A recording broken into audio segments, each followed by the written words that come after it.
Another month has gone by. We are 2/3 of the way through 2025, which is blowing my mind. But that means it's time to stop and rank all 15 new August releases that I saw, from the worst to the best.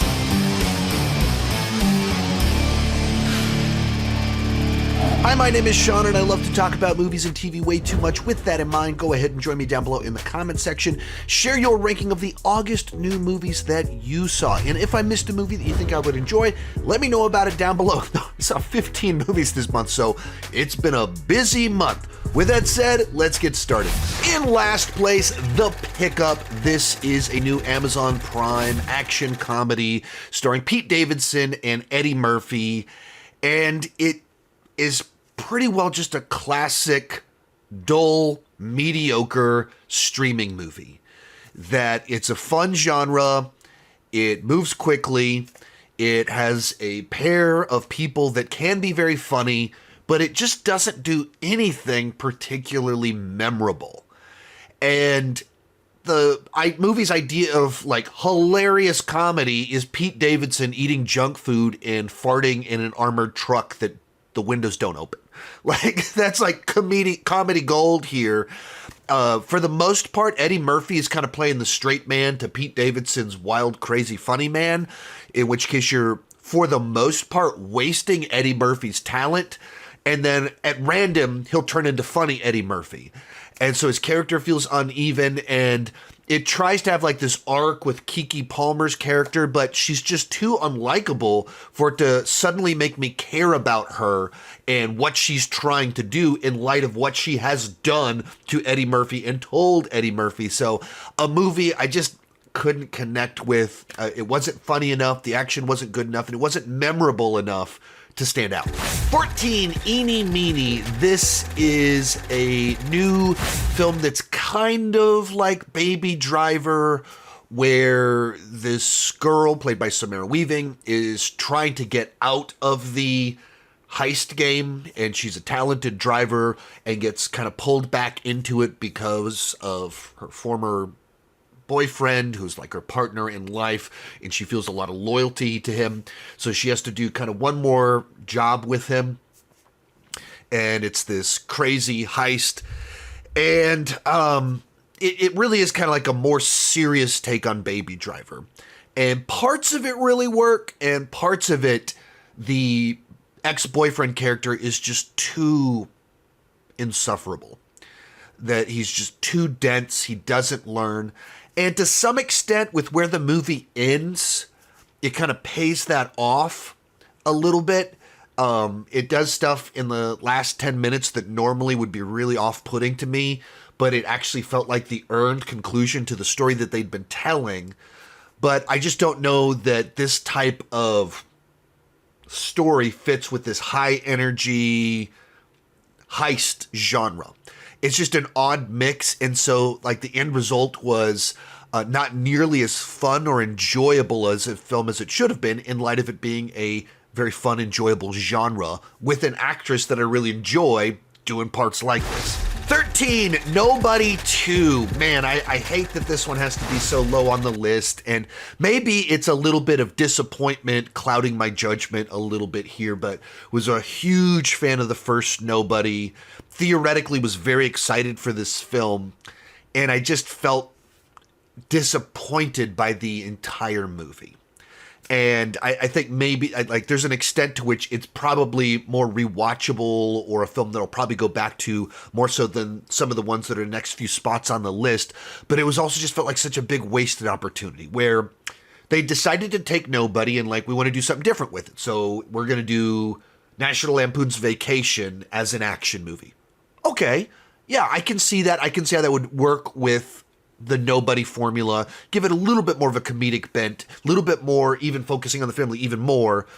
But they also decided to make it a beat-by-beat repeat of the first movie, where they turned the template of the first film into a checklist, and we're just going through a checklist of beats. Things that happened in the first movie have a one-to-one equivalent in the second movie, and it like completely compromised the fact that they did something different by making it a vacation film, by making it the same movie at the same time. And because they leaned so hard into the comedy, I think it just made it feel more generic. It was actually less funny to me because it was trying harder to be funny and going for more overt laughs. And the third act doing kind of a Home Alone as an R-rated action movie at a water park. On paper, I like the idea, but it plays out really contrived. Everything is very forced.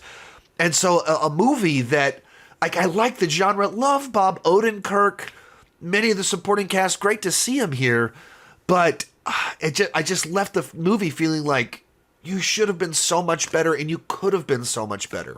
Today's video is brought to you by HelloFresh. You may have heard of HelloFresh, America's #1 choice for home cooking. They send chef-crafted recipes and fresh ingredients to your home. But this summer they made their biggest menu upgrade yet. HelloFresh has doubled the size of their menu. That means each week you can choose from 100 different options, including new seasonal dishes and recipes from around the world. Their menu is now healthier, which means you'll feel great eating their high-protein and veggie-filled recipes, which is awesome in my mind because I'm a high-protein, low-carb kind of guy. Here's where it gets awesome. They're tastier. You can get steak and seafood recipes delivered, no extra cost. There's 3 times more seafood on the menu now at no extra cost. HelloFresh is the easiest way to cook dinner.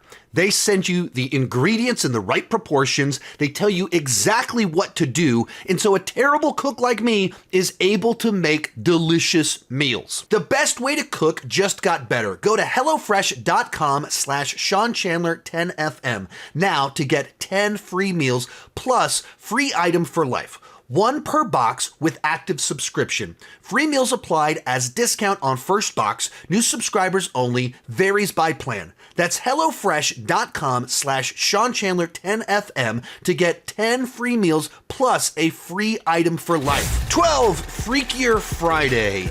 And this one, had pretty mixed feelings all over the place on this one because on the one hand, I felt like it did capture the charm of the original film. I took my 6th grade daughter to go see it, and she said that, you know, she was one of her favorite movies of the year. So she really connected with the target audience, connected with it. So make of that what you will. For me, I felt like it, the central swap, because it was no longer a mother and daughter, and there was multiple people involved, it got more convoluted, and so the simplicity of mother-daughter don't understand each other, switch places, and they learn to understand one another, gets lost in the tale, and it turns into more of kind of like nasty Parent Trap, where what the teenage girls are trying to do is really pretty cruel and mean-spirited, in particular in light of where one of the parents is at. And that really plays out in the third act. It kind of owns the fact that it's nasty, but it makes it so it's tough to get on board with what's happening. So it's great that Lindsay and Jamie get to spend more time on screen together, but their actual characters are kind of more sidelined because the plot is being driven by the new teenagers being played by the 2 stars of the movie. And so it's just kind of like, there's things in here I was like, that was good. And you did capture the charm right there. But the central plot line of what these girls are trying to do and making them the characters we're actually following just made for a bit of too mean. That's just where I kind of go with it. It's just too mean of a plot line for me to be able to fully enjoy it, despite the things that it did do well. And it's just not as compelling of a swap. Number 11, Under Fire. And this is a small budget action film about a pair of partners who go in to do a drug deal only to realize that both of them are undercover agents and they're trapped with a sniper trying to take aim at them where they don't know if they can trust one another, and they're trying to kind of get out of this situation. It stars Cuba Gooding Jr.'s son. What is it? Mason Gooding. Cuba Gooding Jr.'s son, Mason Gooding, and then Dylan Sprouse of the Sprouse twins. And so it's really very much kind of all about the banter and the interactions between the two of them. Very much a bottle film. While it's in the open, it's like they're trapped behind a car and then they drive down the cars, they're trapped in the car, and kind of taking the dynamics of people that can't trust each other but are in a life or death situation. And it's only 90 minutes long, so it changes up the formula just enough. There's a few too many points in time that strain credibility. I wish that you could have done one more pass on the script, or how much some of it, when you're really limited on budget, sometimes what that leads to is you have to film something in a way that what's in the script gets lost and it feels dumber than what's actually written, just because there's limitations to what you're able to do with such a small budget. And you can have a number of moments in this film where you kind of feel them having to work around the budget, which will be a recurring theme in this particular ranking of movies. But generally speaking, I like these type of bottle films.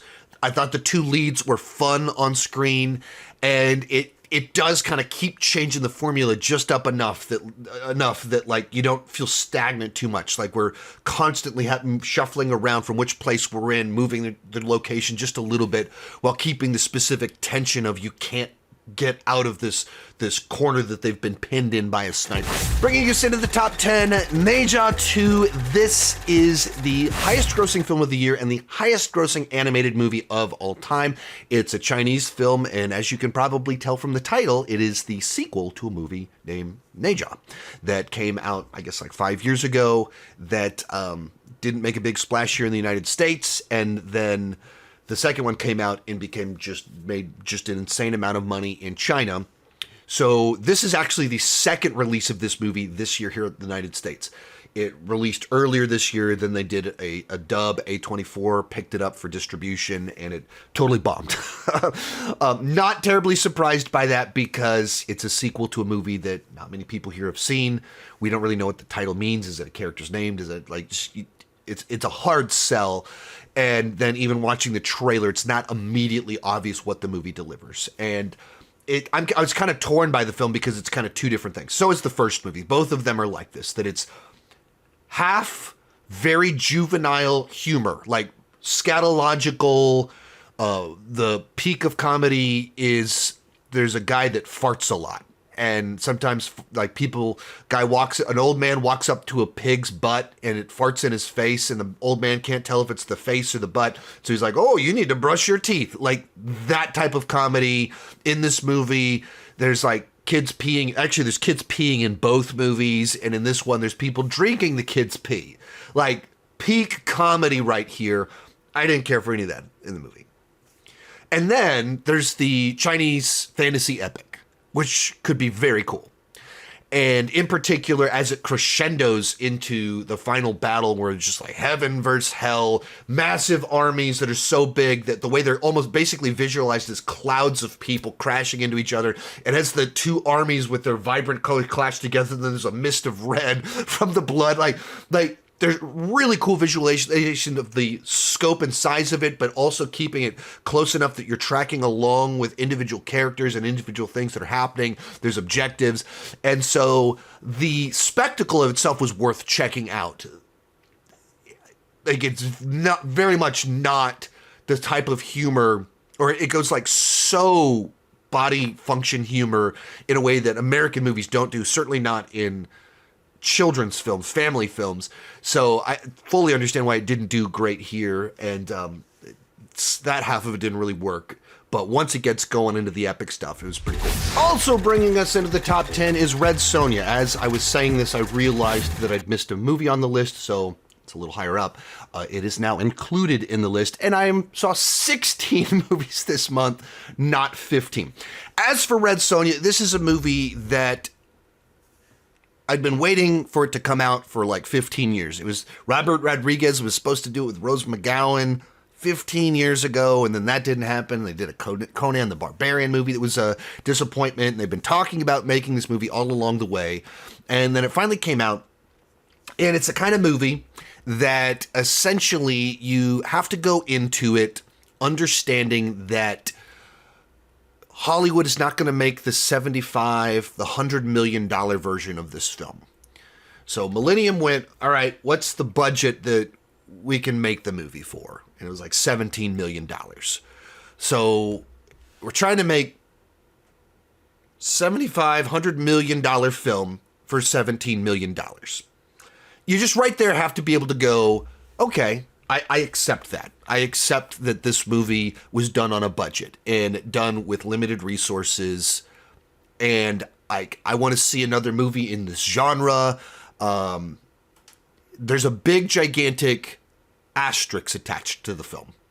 But if you can do that, if you like sword and sandals, if you like fantasy, it's a movie that the middle act of it is basically mystical gladiators, and then the third act kind of turns into let's fight against the tyrannical rulers type movie. All of it on a budget, and there's some smart things they did with their budget where it was done in a manner to which there's only kind of there's like a fort in the woods, and then there's kind of this one coliseum that we spent a lot of time, but it has size to it, but also it's limited in where we go in our size because of the nature of the budget. So there's some smart stuff like that they did to kind of be able to get away with the size that they were able to go for. There's a lot of CGI in here that certainly is not comparable to $200 million films. You just have to go into that, like, if you can't forgive this movie, you won't be able to you have to know you're watching a movie that was like, let's do the best we can with what we have. And for me, it's a lot easier for me to forgive a $17 million film with big ambitions rather than a $200 million film aiming for just generic blockbuster slop. We've gotten a lot of those over the last several years, in particular on streaming, just movies that just cost an enormous amount of money and have no unique value they're even trying to offer. This is a film tackling a genre that we don't get a lot of movies in on a limited budget. And I enjoyed it for what it was. And you just have to go in knowing that's the case with it. And so, like, as someone that, grew up watching the Arnold Conan movies, having a Red Sonja film that's better than the one we got in the 80s, that Arnold did actually, was a positive. Number 9, War 2. This is an Indian film. It is a sequel to the movie War, and it is a part of the YRF spy universe, which is a shared universe that stumbled into being a shared universe, many films into it. And I went in for an over-the-top action movie, and that's essentially what I got. That I knew that it was going to have a guy battling armies of ninjas, having a fight on the outside of a plane, having a battle in an ice castle. That's the movie I showed up for, and that's the movie I got. I didn't feel like it exceeded my expectations. It just delivered on my expectations, which was just absurdity and soap opera melodrama. You get moving to the back half, and they go into backstories with betrayals and personal motives and all this stuff, and it was like, okay, yeah, that's what I came for. If I was trying to recommend a first Indian movie for you to check out, it wouldn't be this one. But also, if it's not the worst movie to check out, if you're just want to see over-the-top Indian action, what do their blockbusters look like? This is what a lot of them are like. Number 8, Toxic Avenger. I actually saw this movie 2 years ago at Fantastic Fest at its world premiere. For a little while, it was struggling to get distribution, so it looked like maybe this movie wasn't going to be released at all. And then finally, they worked things out, and it's releasing this weekend. So I can't get too specific on my thoughts on it because literally I watched it 2 years ago. And if you don't know the way I do kind of these monthly rankings, I don't put a movie in the month that I see it, if I see it at a film festival or something like that, or if I see it with a screener, I put it in the month that it officially releases. So despite the fact that I saw this one in September of 2023, it is just now being released, so it makes it into this month. And for me, it was a movie I enjoyed. I had fun with it. I didn't think it was great, but if you're going to do a 2025, 2023 modernization of a trauma film, this is about what you can expect. If you don't know what trauma is, I mean, they are like the trashiest, the schlockiest of 80s movies that were intentionally offensive, politically incorrect. I mean, just really nasty stuff, running over kids with cars, trying to rape blind women. That's really a plot point in the original Toxic Avenger. This is a modernization of that. that it sands off some of the rough edges. It's slicker because it's 21st century, and just VFX allow you to just do so much more at a limited budget. So it is a modernization, but it's still offensive. It's still edgelord humor, and it will not be for everybody. This is not like, by no means are trauma movies made to be broad mainstream films. That's why it had trouble getting distribution. Like, the fact that a trauma movie wasn't getting wide release distribution is like, well, yeah, it's a trauma film. What were you expecting?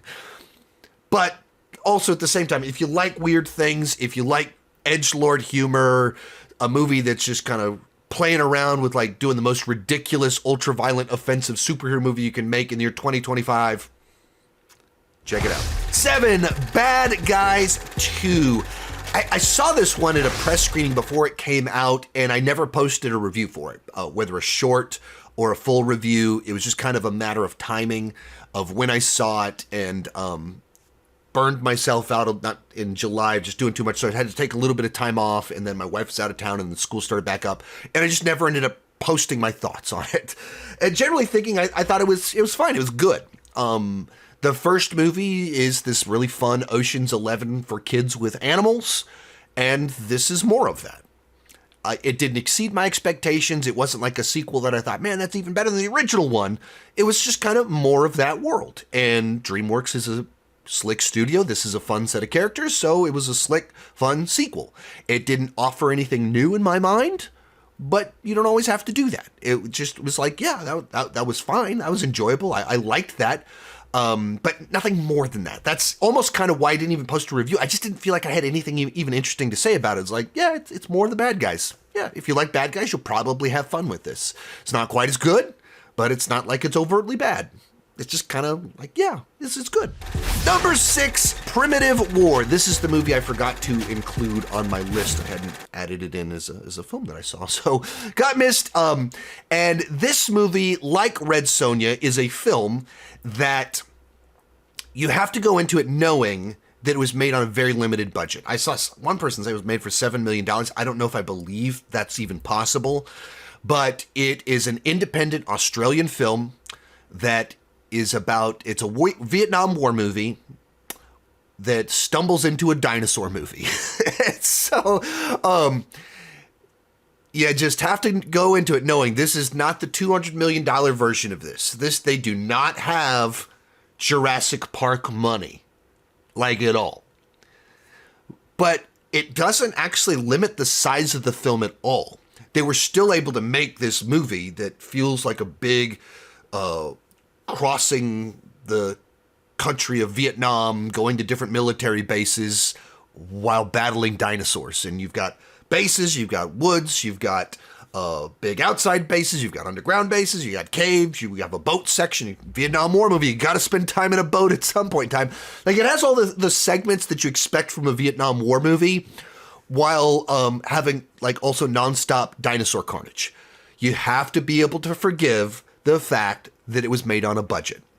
Some of the VFX look really, really good for the budget, and some of them are pretty spotty. Like, they're very uneven special effects. And there are several parts of it where it's like totally fine with the VFX. I was like, yeah, I mean, wow, they really did a good job here. And then there's some shots, like in particular, some towards the end of the movie that, like where they're looking down a tunnel to the outside and there's like explosions and there's velociraptors in front of them. And the lighting just looked horribly off. Because it was complex, that you've got indoor lighting, outdoor lighting, explosions, velociraptors. Like, it's a really tough shot to make look organic and natural with a ton of velociraptors, and it did not look organic and natural. It leans less into suspense and more into action, and that's probably wise of just like, this is a war movie. We got a bunch of soldiers with machine guns. Let's go for mowing down dinosaurs more so than, Jurassic Park, Steven Spielberg tension. And because they lean into that, it's can be exciting and thrilling with explosions, guys with enormous amounts of ammo, just mowing down waves of dinosaurs charging at them. Like, at the end of it, you're like, man, they're really going for it. I didn't realize watching the movie it is based off of a book but watching it, it felt like it's based off of a video game, and I say that complimentary. Or you could make a really good video game out of it, because it just feels like a segment in a video game, just like an action video game where you're mowing down the dinosaurs coming after you in Vietnam. And all of that is meant complimentary. You got to be able to forgive some of the budget limitations. There's a couple clunky storytelling parts where it almost like it feels like a scene was cut or something's missing, and so we just like skip straight from a shootout to we're on a boat. But I got what I wanted out of the movie. 5, Strange Harvest. This is a movie I saw at Fantastic Fest last year that essentially it is a fake documentary about these, an investigation into a serial killer that has ties to the occult. And it's kind of in the vein of like a Searching or Missing that has like these storytelling restrictions on the way that it's told. But that's kind of where it's able to lean into all of these other types of way to communicate information and the when things are revealed that's interesting. And so if you're like into true crime stories, serial killer stuff, just an interesting, different type of film. Number 4, Eden. This is a new film from Ron Howard that stars Sydney Sweeney, Ana de Armas, Vanessa Kirby, Daniel Bruhl, and Jude Law, and it opened to like $1 million, which is crazy. And the basic plot of it, well, it's based off real life events that happened, where 3 different groups of people tried to settle on this isolated place in the Galapagos Islands, and it basically turns into grown-up Lord of the Flies. But as I said, it's based off real life events, and it's the kind of movie that after you finish watching it, if you're like me, you immediately hop on the internet to like try and look up how much of this is real. Like that felt pretty fabricated. That couldn't really be real. And I was like shocked how much of it is like verified. Like some of the most outlandish stuff about film crews showing up and articles and stuff. I was like, oh, that stuff's the most true things in it. And just kind of went down the rabbit hole of looking into like everything around it. The movie kind of takes what is a mystery. We don't really know what happened on the island, and there's conflicting reports. Like everybody that survived has a different story of what happened. And it's very contradictory, and people are writing notes and letters, and like it's wild, the reality of this deal. And the movie itself kind of like picks a side, and it's like, this is true. And so that's kind of where it veers off from realities that we don't really know what happened, and it picks the person that kind of gives an arc to certain characters. But I find this kind of movie really fascinating. Like, it's a one-watch movie. It's not the kind of movie that you watch a bunch of different times. But as a one-watch movie of like just this bizarre thing where real life is stranger than fiction, I really enjoyed it. Moving into our top 3, Caught Stealing, the new Darren Aronofsky film. I'm not a big Darren Aronofsky guy. Generally speaking, his movies are too bleak, nihilistic, and poetic, cinematic metaphors, stuff like that I'm just not wired that way. And so a lot of his movies just really aren't my thing. This one is him doing a more straightforward genre film. And thus, I really enjoyed this one. It's basically his version of a Guy Ritchie crime caper. Lock, Stock, Two Smoking Barrels, Snatch, The Gentleman. What if Darren Aronofsky did one of those movies set in New York City? So aesthetically, it's different. The location is different. And it's filtered through the mind not of Guy Ritchie, but through the mind of the guy that did Requiem for a Dream and Black Swan, a guy with a really bleak worldview. So it's chaotic, it has dark humor to it, it has all these wild, lively characters, and it gets really dark. You have to go into this movie knowing it's not just lively, chaotic, and fun. It gets heavy at certain points in time.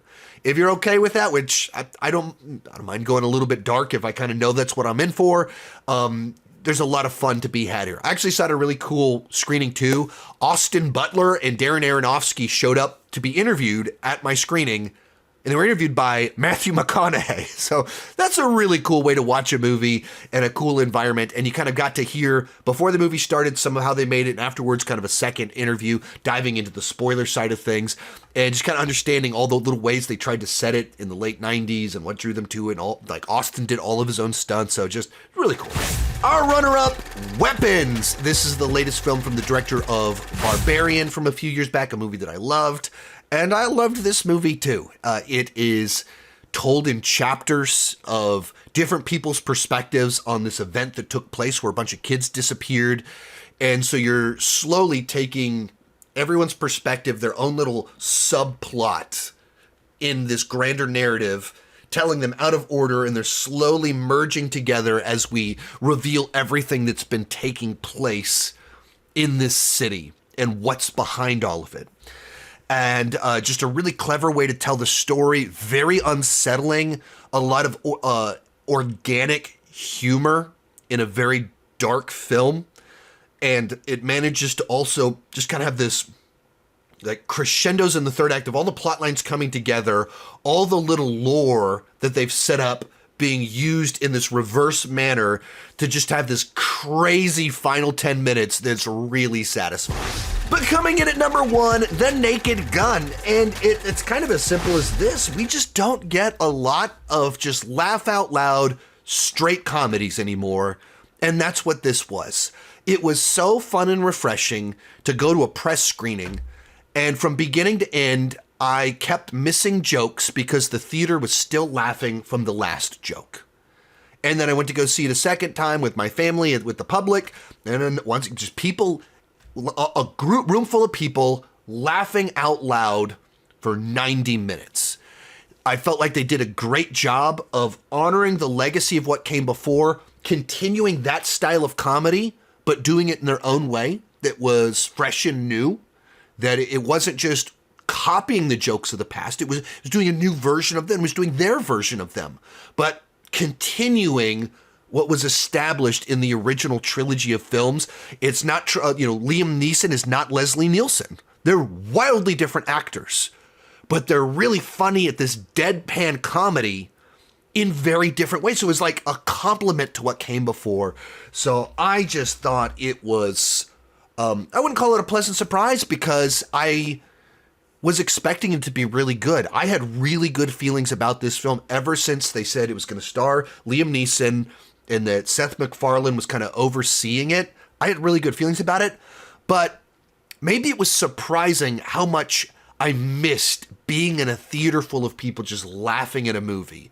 And I hadn't realized, I just don't feel like we get that very often. And we have blockbusters with a lot of comedy, and so we have that flavor of things, but not just pure comedies like this. It's just not as common as it used to be, and that's a tragedy. So this, to me, was just one of my favorite cinematic experiences of the year. So it comes in at number 1. Be sure to let me know your ranking down below in the comments section. If I missed a movie you think I would enjoy, let me know about it down below. But I did see 16 movies, so I'm not sure what I missed. And keep talking movies and TV too much. Bye-bye.